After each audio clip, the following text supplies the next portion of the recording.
Topik Kak Oya hari ini adalah wanita dan emosi.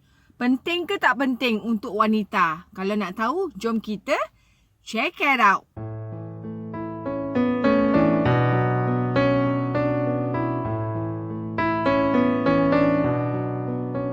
Bertemu kembali di YouTube channel Kak Oya Call Kak Oya Fabulous.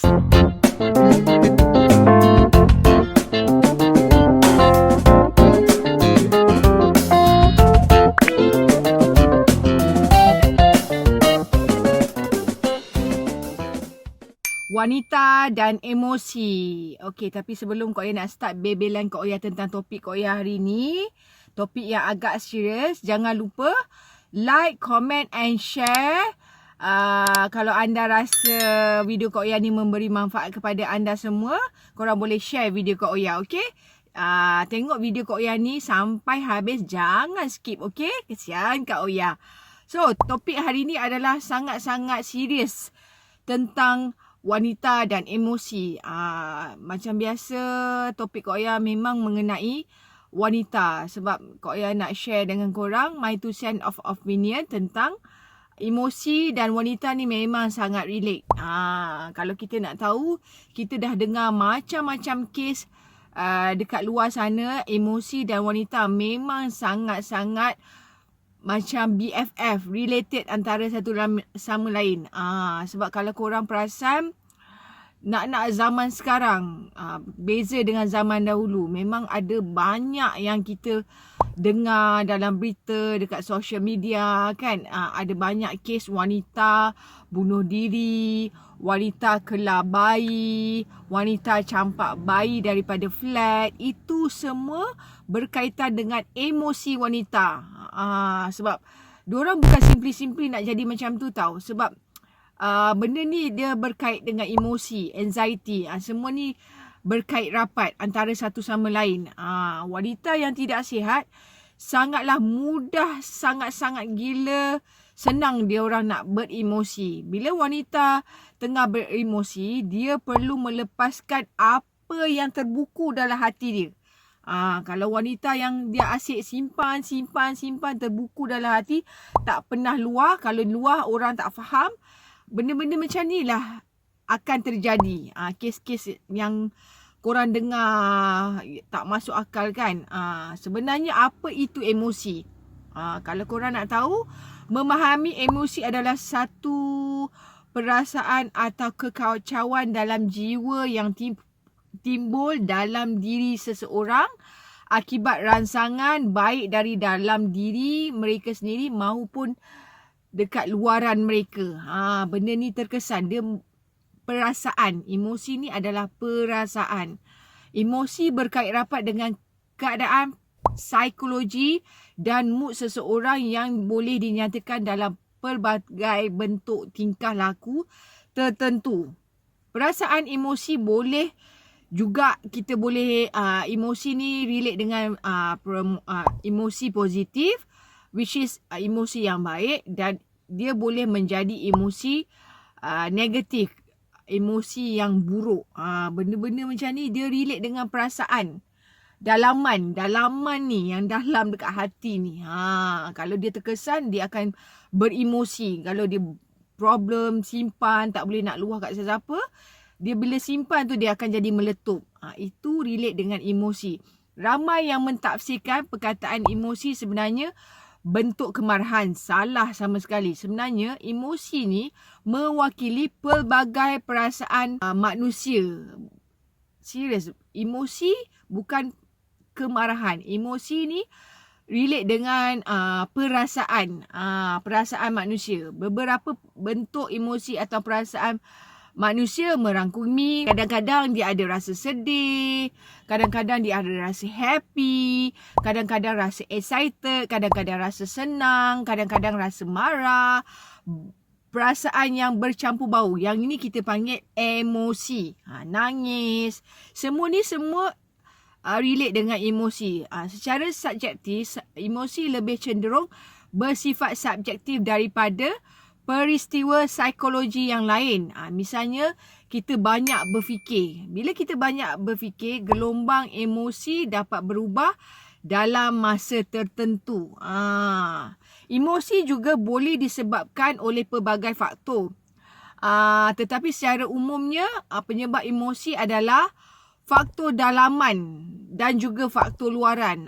Bila merujuk kepada pemahaman emosi di atas, beberapa faktor yang boleh menyebabkan kita trigger emosi. Kalau korang nak tahu apa dia, benda yang boleh trigger kepada emosi kita adalah first is faktor dalaman. Bila faktor dalaman yang menyebabkan emosi timbul daripada diri kita sendiri, iaitu perasaan seseorang, ia adalah pencetus utama untuk kita beremosi. Kalau korang nak tahu, benda ni memang sangat-sangat besar isu ni kan. So, beberapa gangguan emosi dari segi faktor dalaman termasuk rasa tidak mampu ataupun kadang-kadang kita rasa bodoh, rasa useless, rasa kecewa pada diri sendiri dan persekitaran kita. Kadang-kadang kita rasa perasaan gelisah. Kadang-kadang kita rasa kurang yakin kerana kekurangan pada diri seseorang. Kadang-kadang Kak Oya pun ada rasa macam Kak Oya kurang pada diri Kak Oya sendiri. Kadang-kadang benda tu pun Kak Oya mengalami perasaan emosi ni. Bila kita rasa kurang keyakinan diri, lepas tu kita gelisah. Sebab benda-benda tu dia akan trigger kita jadi terus emosi.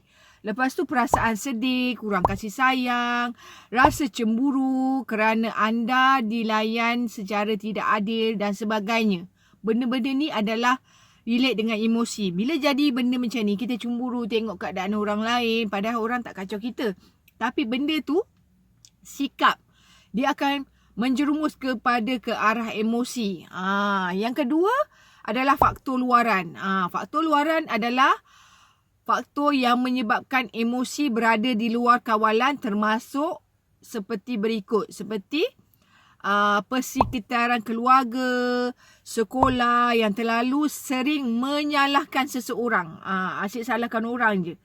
Dia tak nampak salah sendiri. Benda tu akan trigger kepada kita beremosi. Rawatan orang sekeliling yang memperlakukan seseorang, orang dewasa tu dia lakukan seperti kanak-kanak.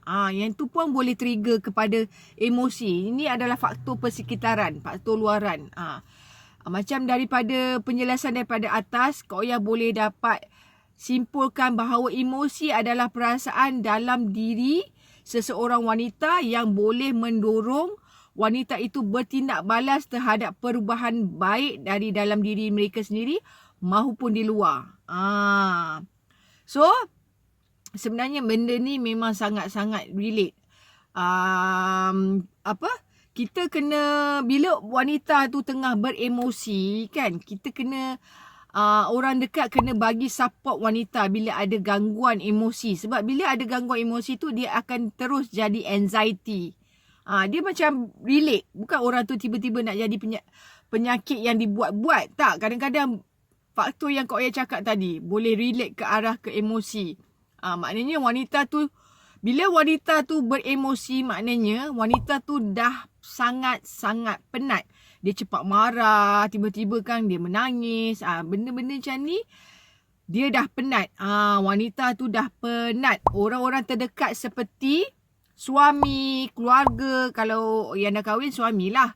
Kalau keluarga, adik-beradik, parents, orang-orang yang terdekat seperti macam tu, korang kena bantu mereka, bagi mereka moral support dari orang-orang yang tersayang. Kalau orang yang dah berkahwin, suami. Kalau yang dah tinggal dengan parents, mak bapa, adik-beradik, kena bagi moral support. Sebab benda-benda macam ni dia boleh terjadi bermacam-macam kes kat luar sana.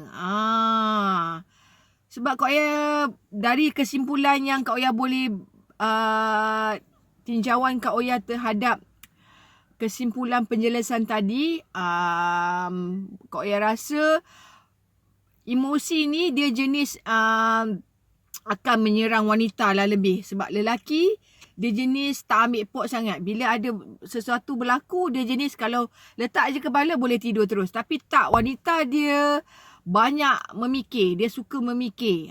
Dia sangat-sangat suka memikir.